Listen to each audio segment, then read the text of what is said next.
ये तो आप सब लोग जानते हैं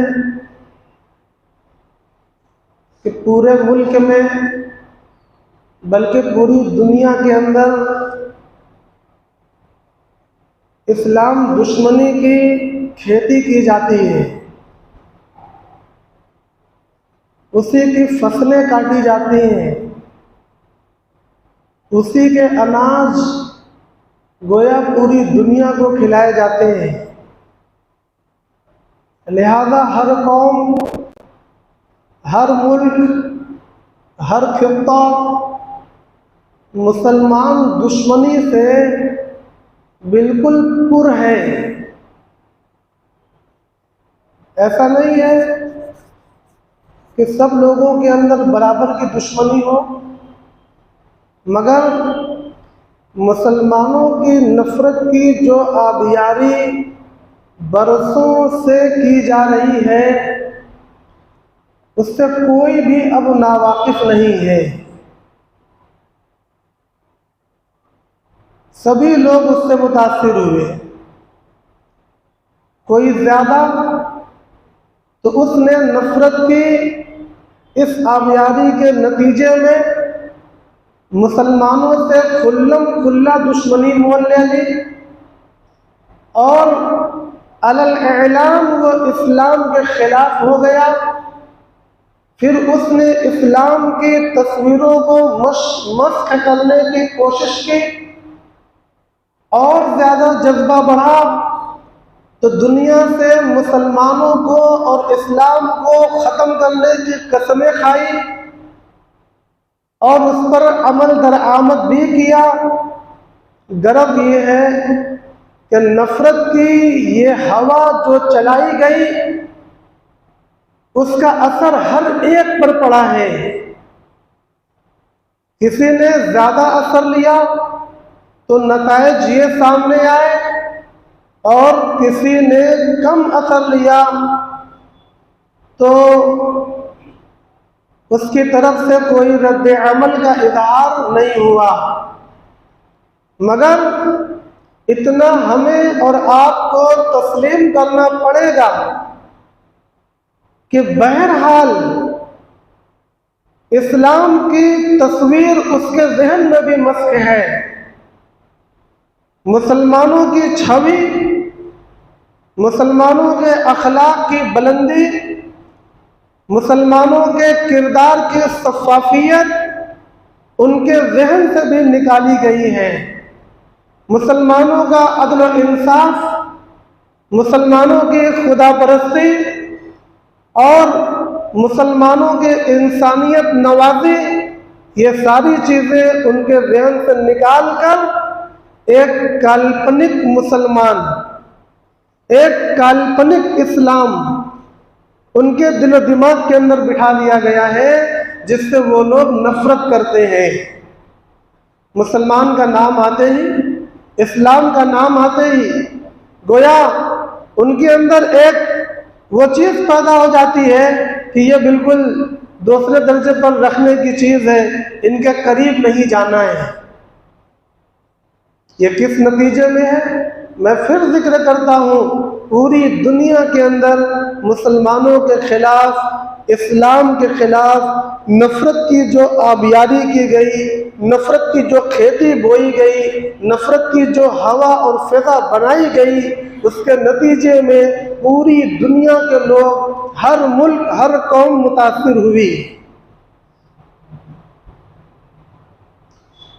रद्द अमल के तौर पर भी मैंने बयान किया कि जो ज़्यादा मुतासिर हुए उन्होंने रद्द अमल दिया, रिएक्शन दिया, और जो कम मुतासिर हुए उन्होंने रिएक्शन नहीं दिया। अभी बहुत काबू में है वो लोग, बहुत करीब है वो लोग। ये तो जो मैंने बात की उनकी तरफ से बात की। अब मैं अपने कौम की साइड में आकर बात करता हूँ कि इस लंबे अरसे में हम मुसलमानों ने क्या किया, हमारी कौम ने, हमारे समाज के जिम्मेदारों ने, हमारे दानिश्वरान ने क्या किया। जब पूरी दुनिया के अंदर इस्लाम और मुसलमानों के खिलाफ ये प्रोपेगेंडा किया जा रहा था और किया जा रहा है, ये प्लानिंग और प्रोग्राम किए जा रहे थे और मुसलसल किए जा रहे हैं, ऐसे वक्त में हमें कुछ करना चाहिए था और हमने कुछ किया, मगर दोनों में फर्क है। हमें जो करना चाहिए था हमने वो नहीं किया, और हमने जो कुछ किया वो हमें करना नहीं चाहिए था। ये मैं इसलिए बयान कर रहा हूँ ताकि हम अपना मुहासबा और अपना तजज़िया करें। किसी पर तनकीद करना मकसूद नहीं है, किसी के ऐब को उजागर करना मकसूद नहीं है, किसी पर उंगली उठाना और तानो तशनी भी मकसूद नहीं है। मकसद सिर्फ एक है कि हम माजी के झरोखों में झांक कर ये देखें कि हमें करना क्या था और हमसे अमल क्या हुआ। दोनों का तज्जिया करने के बाद आने वाले वक्त में हम अपने अमल के मंसूबों को तय कर सकें, ताकि जो गलती माजी में हुई वो मुस्तकबिल में हमसे ना हो और हम सही फैसला लेने पर कादिर हो सके। हमने क्या किया माजी में? जिन जिन चीज़ों से मुसलमानों की छवि खराब की जा रही थी, मुसलमानों को बदनाम किया जा रहा था, वो तमाम काम हम मुसलमानों के अंदर पाए गए। मसलन मुसलमान धोखेबाज है, झूठ बोलता है, चोरी करता है, मिलावट करता है, वफादार नहीं है, वो निकम्मा है, किसी काम का नहीं है। जो भी अल्फाज आप शामिल करते जाएं, कौम के लिए मुफीद नहीं है, पढ़ा लिखा नहीं है, और भी जो शामिल करते जाएं। उसके अलावा अपने मफाद के लिए जीता है, इंसानियत के काम का नहीं है। ये तो मिल्ली और समाजी और इक्तिसादी जो काम है मैंने वो बतलाया भी। मिल्ली, समाजी और इक्तिसादी जो काम थे मैंने वो बतलाए। मुआशरती, अपने मुआशरे के अंदर करने वाले काम में भी हमने नाकामी का मुजाहरा किया है। क्या किया कि हमने गैरों के रास्तों को इख्तियार किया और इस्लाम के रास्ते को छोड़ा। नबी पाक सल्लल्लाहु अलैहि वसल्लम की ऊंची, कीमती और प्यारी सुन्नतों को हमने हल्का किया, हमने उसको तर्क किया। लिहाजा हम तरतीब से बात कर रहे हैं, लिहाजा हमारी तालीम का मेयार बदल गया,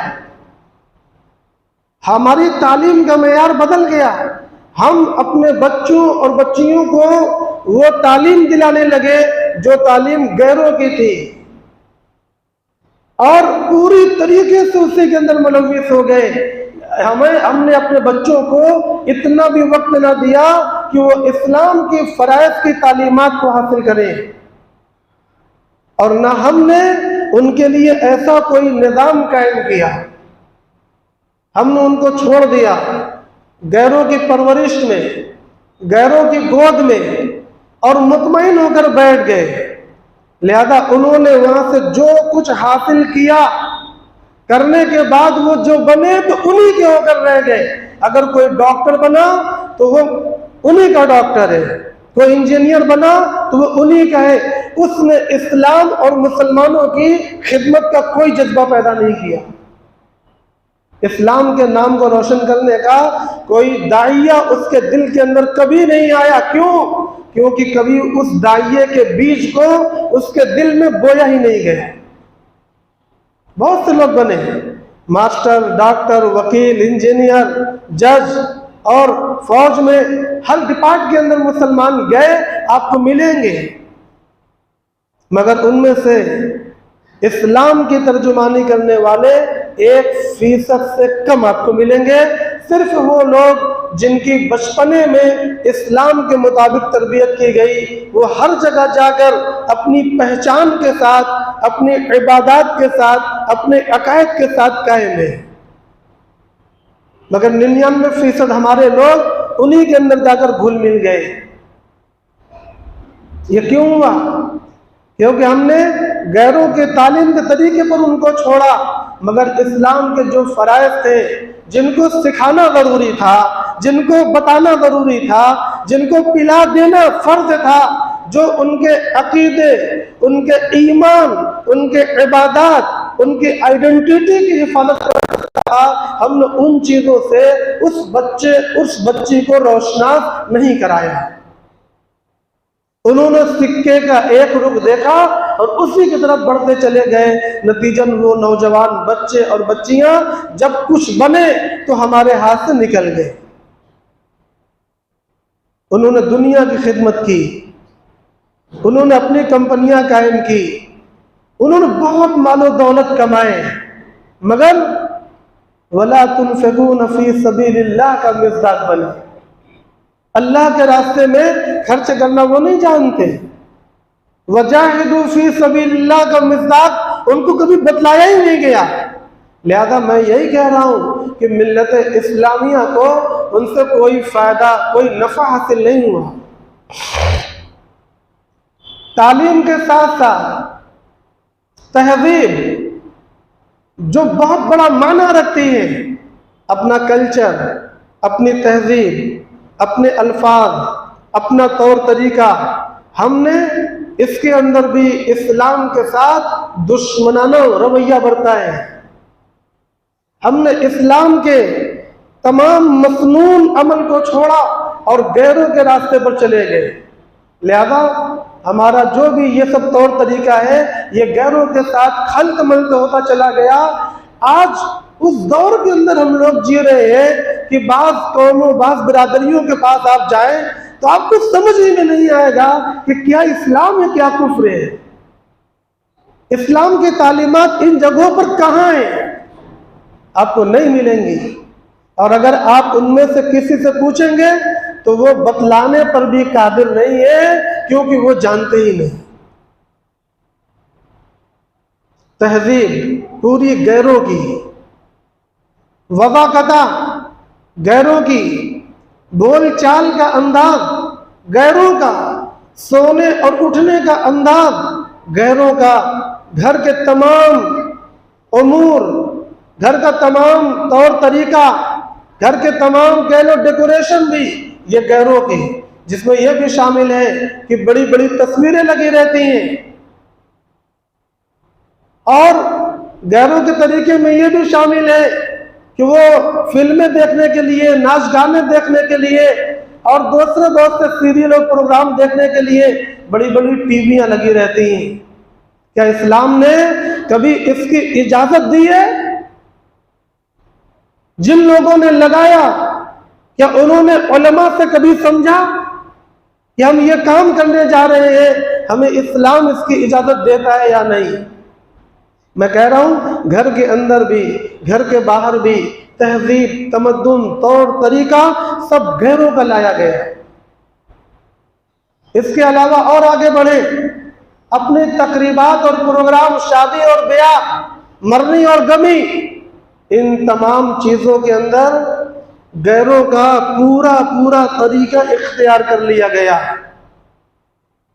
चुनांचे आज हमारे यहाँ शादी उसी को कहते हैं जो गैरों के यहाँ है। शादी की इस्लामी परिभाषा बहुत कम लोग जानते हैं, ज़हन से निकल चुकी है। गैरों ने जो कुछ हमें दिखाया और हमने दुनिया की जो चकाचौंधे देखी, चमक दमक देखी, हमने उसी को अपना मकसद बनाया, हमने उसी को अपना रास्ता बनाया और अल्लाह से कहते हैं इहदिना सिरातल मुस्तकीम, अल्लाहुम्मा आतिना सवाअस सबील। अल्लाह से मांगते वो है और बनाते ये है। हमने उसी को अपना रास्ता बनाया। क्या किया? इस्लाम में शादी किस चीज़ का नाम है भूल गए। आज भी हम लोग किसी के घर में शादी पड़ जाए इतना कंफ्यूज वो रहता है कि शादी कैसे होगी। उससे कहो सादा सिंपल कर ले, इस्लामी तरीके से कर ले, आप सुन्नत के तरीके पर कर ले आप, तो उसको समझ ही में नहीं आता कि साहब ये सुन्नत के तरीके पर होती किस तरह है। और मुझे हैरत होती है इसलिए कि अल्लाह के नबी सल्लल्लाहु अलैहि वसल्लम ने नबूवत मिलने के बाद 10 शादियां की हैं। क्या अभी भी आपके सामने सीरत का नमूना नहीं आया?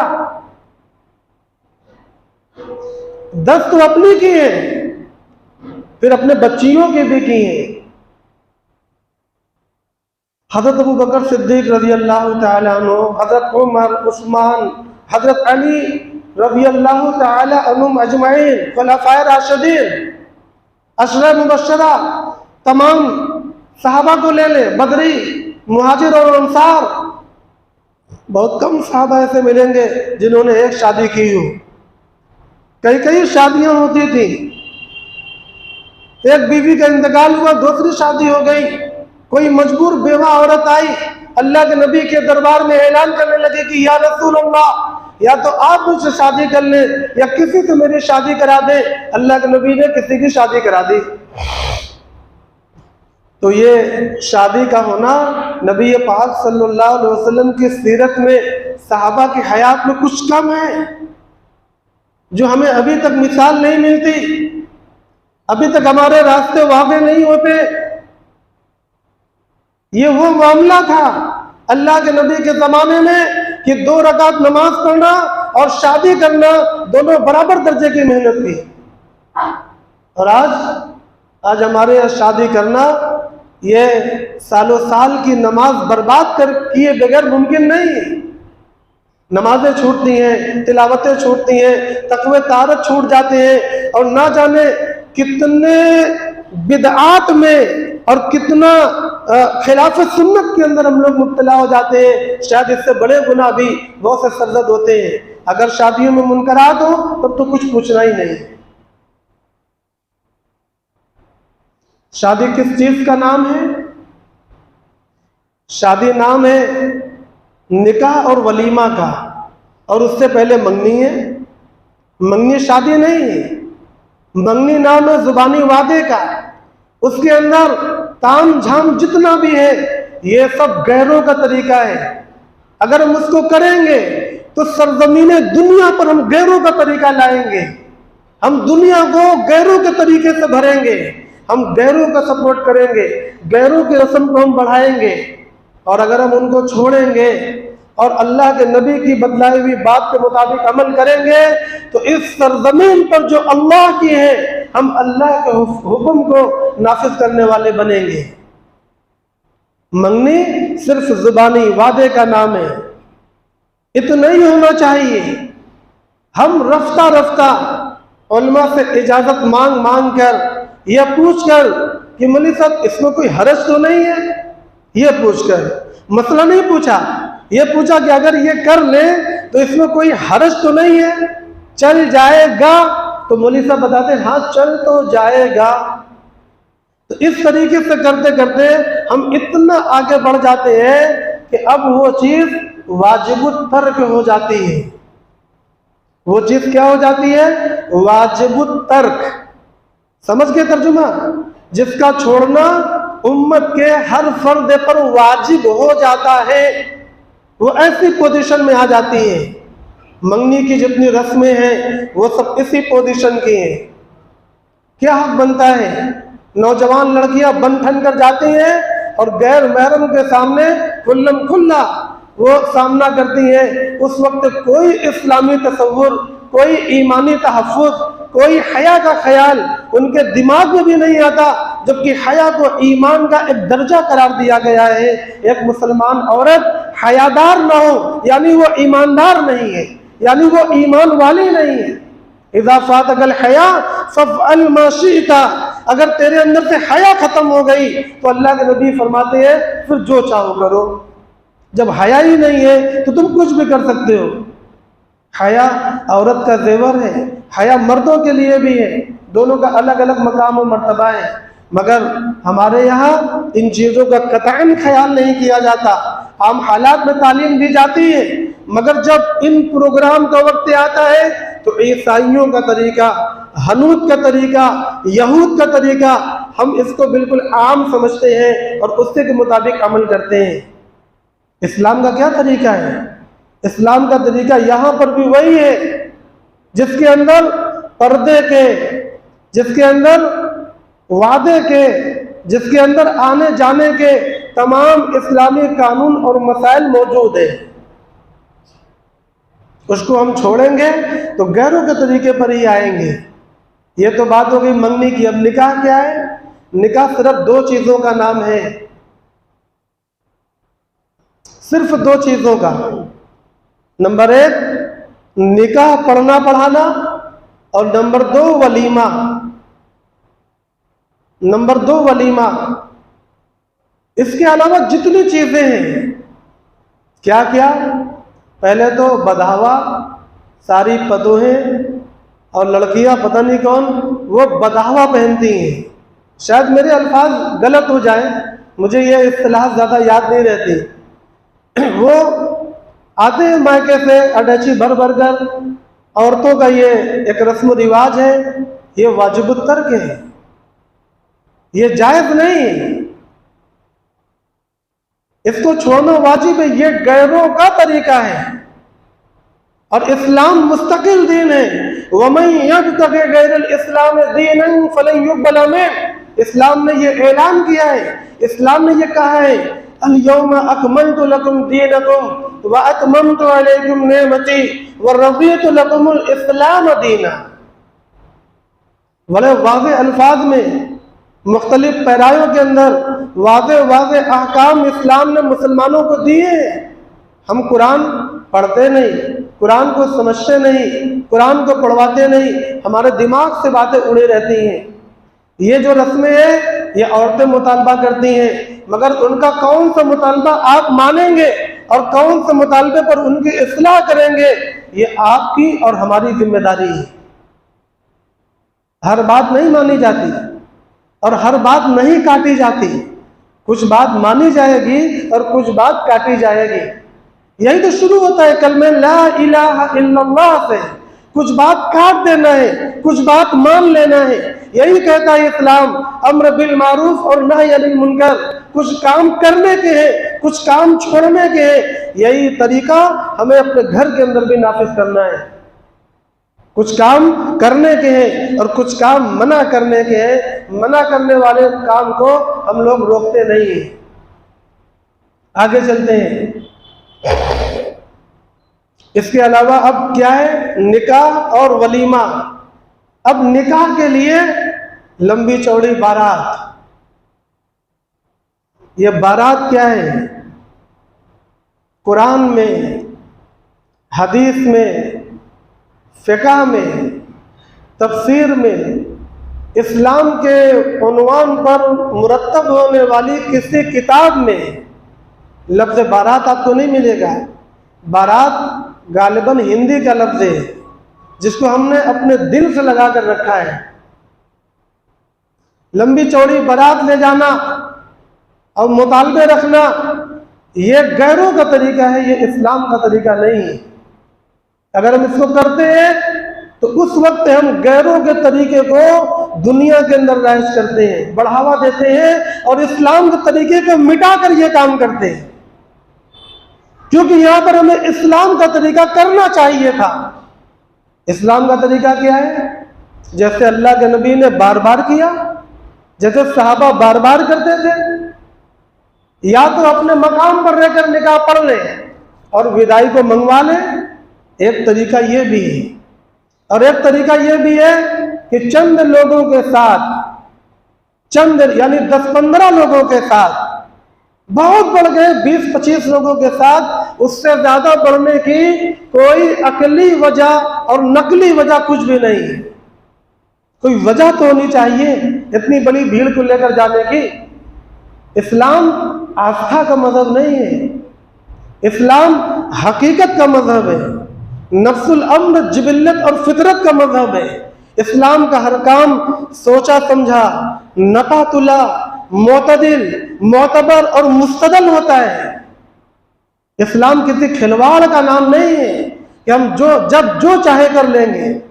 ये गलत होगा, इसकी हमसे पूछ होगी, कयामत के दिन हम पकड़े जाएंगे। लिहाजा मैं जो ये कह रहा हूं, इतनी बड़ी जमात को लेकर जाना, इसको कोई माकूल वजह तो हो, कोई माकूल वजह नहीं है। माकूल वजह कितनी है? 10-15 लोग, 20-25 लोग, उससे ज्यादा कुछ भी समझ में नहीं आता। 20-25 कहते हुए भी डर लगता है। इतने लोगों के साथ गए, निकाह पढ़ा, विदाई लेकर अपने घर चले आए। अब जब आप घर चले आए तो आपको इख्तियार है कि उस दिन या अगले दिन आप चाहे तो वलीमा कर ले और ना चाहे तो ना करे। ये फर्ज नहीं है, वलीमा वाजिब है। वाजिब है ना, फर्ज अलल किफाया है, सुन्नत है तो सुन्नत मुअक्कदा होगा। सुन्नत मुअक्कदा भी नहीं है। सुन्नत मुअक्कदा उसे कहते हैं जिस पर अल्लाह के नबी सल्लल्लाहु अलैहि वसल्लम ने बराबर पाबंदी की हो, कभी किसी मजबूरी से छोड़ा हो। छोड़ना 1-2 बार साबित होता है, उसको सुन्नत मुअक्कदा कहते हैं। और वो सुन्नत जिस पर अल्लाह के नबी ने इजाजत दी हो, कभी एक आध मर्तबा किया हो, उसे सुन्नत गैर मुअक्कदा कहते हैं। अब आप खुद गौर कर लें कि अल्लाह के नबी सल्लल्लाहु अलैहि वसल्लम ने सहाबा को वलीमा की कितनी ताकीद की है।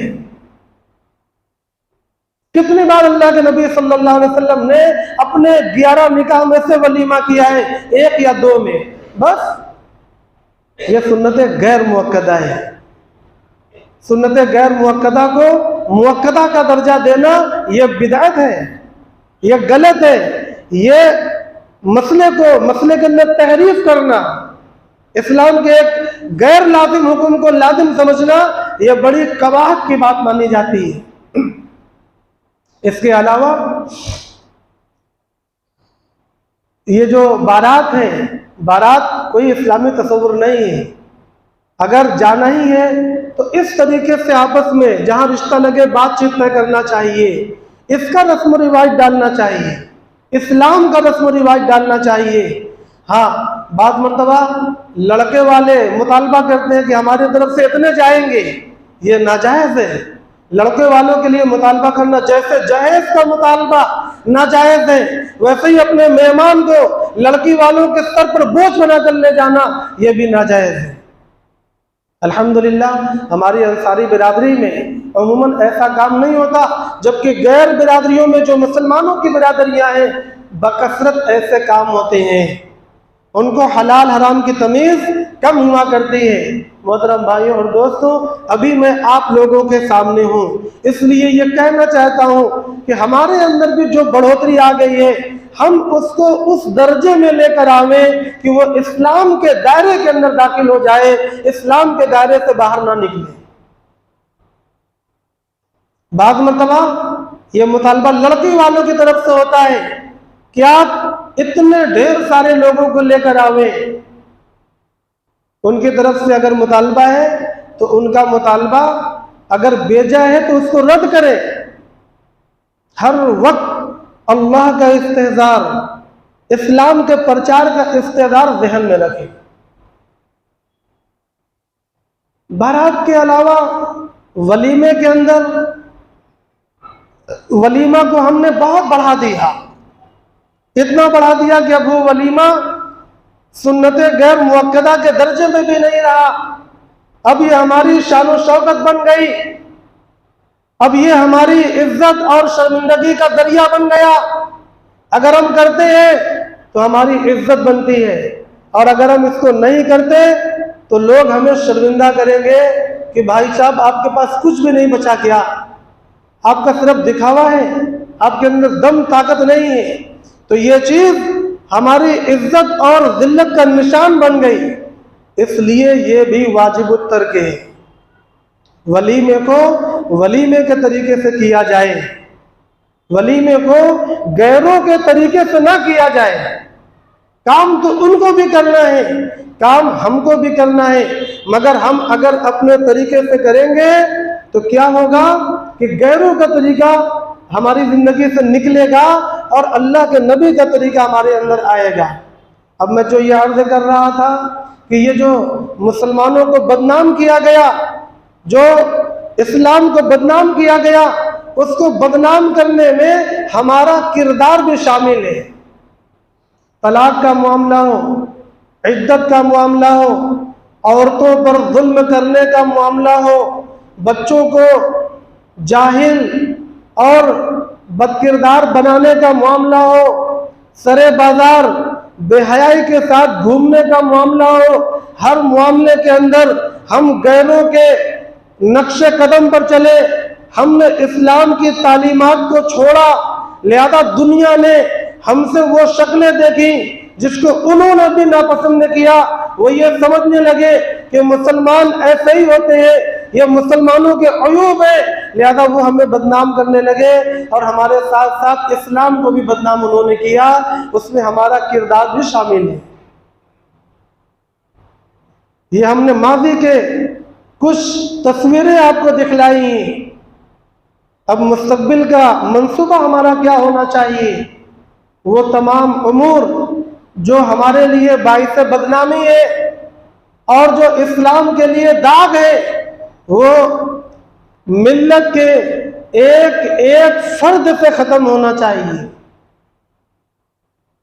पूरी मिल्लत, पूरी उम्मत तालीमात इस्लाम पर, उसवे रसूल पर आनी चाहिए।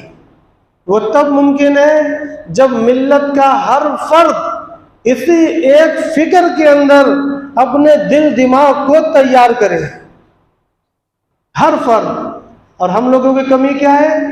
हम हमेशा अपनी समाजी, सियासी, मिल्ली, कौमी जिम्मेदारियों के मुतालिक दूसरों पर एतमाद करके उन्हीं पर भरोसा कर लेते हैं कि भाई वो लोग करेंगे तो हम करेंगे। और जिन काम को हमें तरजीह देना चाहिए, जो वक्त की जरूरत है, उसके अंदर भी हम यही रवैया इख्तियार करते हैं। इतना तसलसल के साथ हम इस लापरवाही में मुब्तला है कि मोहतरम भाइयों और दोस्तों, आज बहुत सारे हमारे हालात बिगड़ गए। सरदस्त एक चीज मुझे उसमें और भी याद आ गई, वोट की तैयारी। ये एक सियासी काम है और हमारी जिम्मेदारी है।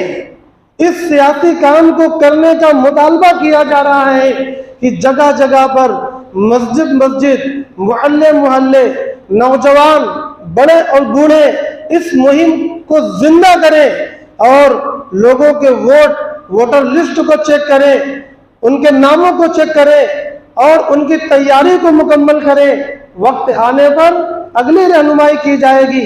मगर क्या हो रहा है? क्या हो रहा है? हम अपनी जिम्मेदारी को दूसरों पर उड़ा देते हैं। होगा, कहीं होता होगा, लोग करते होंगे, हमारी जिम्मेदारी नहीं। यही तसव्वुर हमें पीछे कर रहा है। हम में का हर एक फर्द इसका मुकम्मल जिम्मेदार है। अभी भी चंद दिनों का वक्त है। मैं आज फिर दावत फिक्र देता हूं कि अपने काम काज को जरा मुअख्खर करके मौजूदा वक्त की शदीद तरीन जरूरत वोटर लिस्ट को मेंटेन करें, अपने वोटर कार्ड को बनावें, देखें और जांचें। जगह जगह, चबूतरा चबूतरा, मोहल्ले मोहल्ले, मस्जिद मस्जिद इस काम को तमाम लोग मिलकर अंजाम दें और दिलावे, प्रोग्राम बनावे। वाक़िर दावाना अल्हम्दुलिल्लाहि रब्बिल आलमीन।